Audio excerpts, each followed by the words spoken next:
Would you buy a Jeep Gladiator if the price was right? Stay tuned.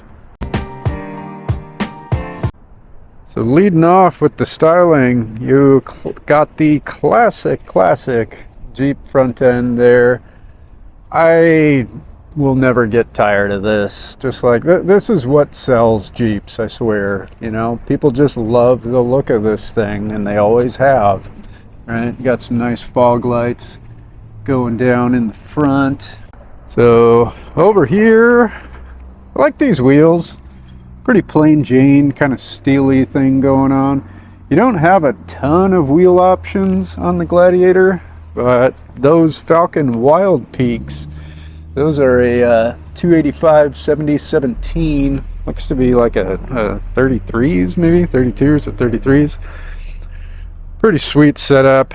You know, nice sidewall there. Oh man, yeah, check that out.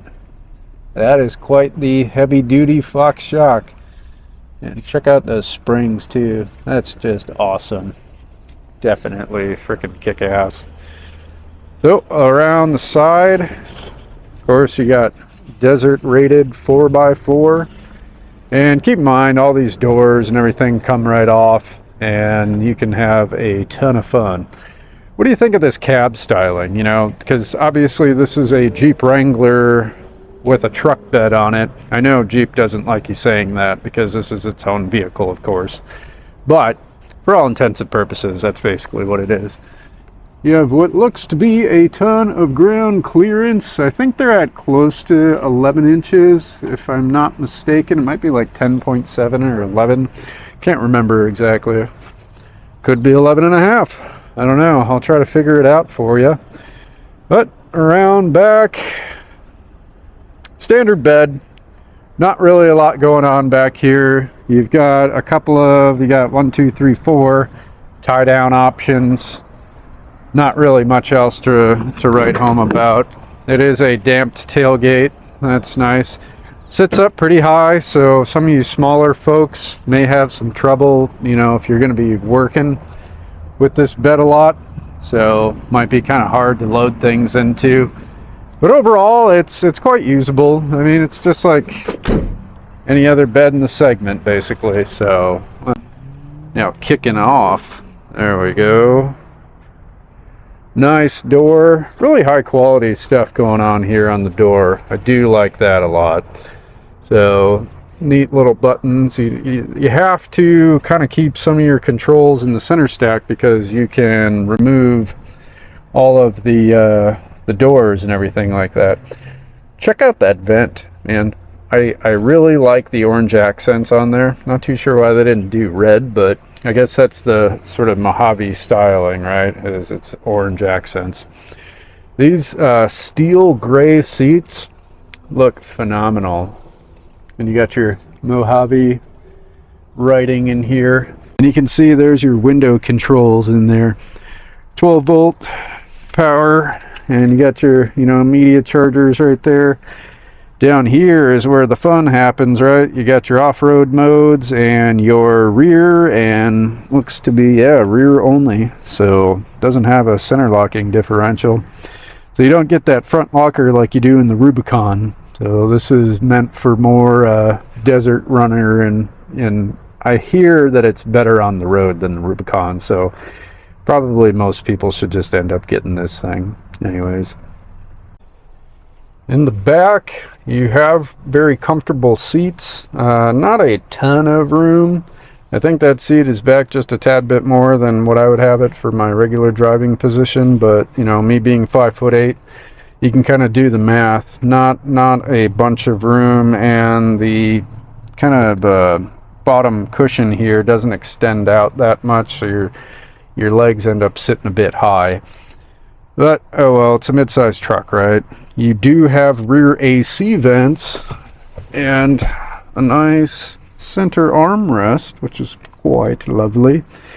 And this is kind of what your setup back here looks like. Manual, rear sliding glass door. Pretty standard size, not too small. Yeah, Neat little seat belts and the whole kind of roll cage thing going on. This is what you have for your rear pockets. I mean, that is so small. Like, you could fit some chapstick in there or something like that. But beyond that, you know, not a whole lot.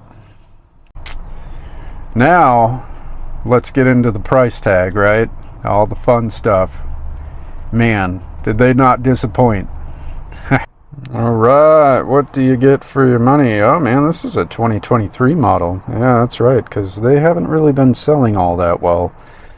So, you do have a lot of advanced features, right? You got the Fox 2.5 performance internal bypass shocks, hydro jounce bumpers.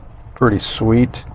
True rocking, true lock rear axle, and yeah. The 7-inch display is a bit kind of ridiculous. They do need to up the size of that bad boy. So over here, you got two-way lumbar adjustable driver's seat, right? I haven't seen a two-way adjustable driver's seat in frickin' years. And man, so here is the spendy stuff. Oh, let's go back, right? I got ahead of myself. So the base MSRP is $51,245.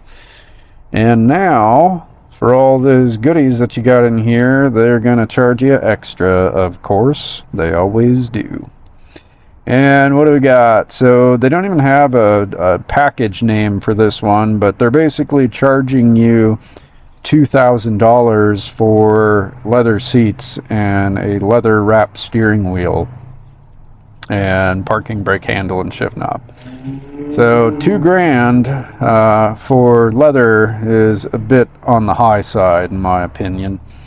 All right, this one does have a trailer towing package, $1,000 for that. They charge you. Oh, they're not done with the seats, man.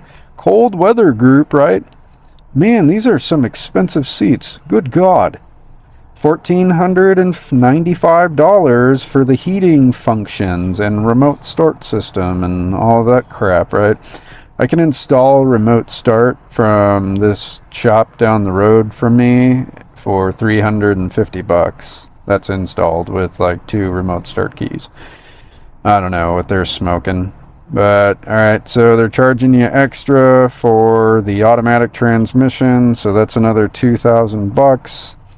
And destination charge. Oh, yeah, and they're charging you another $2,000 for the front axle with disconnect and black freedom top, hard piece, 3-piece top, for a grand total of $62,495 for a mid-size truck. I mean, holy good shit. Wow, right? So I don't think you're going to be able to see it all too well, but yeah, $62,415 for the MSRP. They're doing a market adjustment of $19.95. They're charging you another $1,000 for a low jack kit and another $500 for a protection package for a grand total of $66,007 for Christ fucking sakes. $66,000 for a Jeep Gladiator. That's not even the Rubicon. That's, you know, it's a nice truck, but it's not really anything special. This is not a collector's edition. This isn't anything that's going to be, you know, being sold at Barrett-Jackson, right? It is absolutely nothing special. And it is out the door, you're well north of like 70 grand. So, yeah.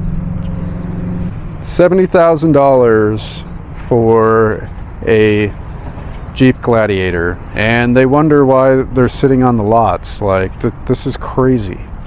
Who the hell would pay that? I really pity the fool who buys that. So yeah, do not pay full price for these things, because there's a bunch of other places that have them on sale.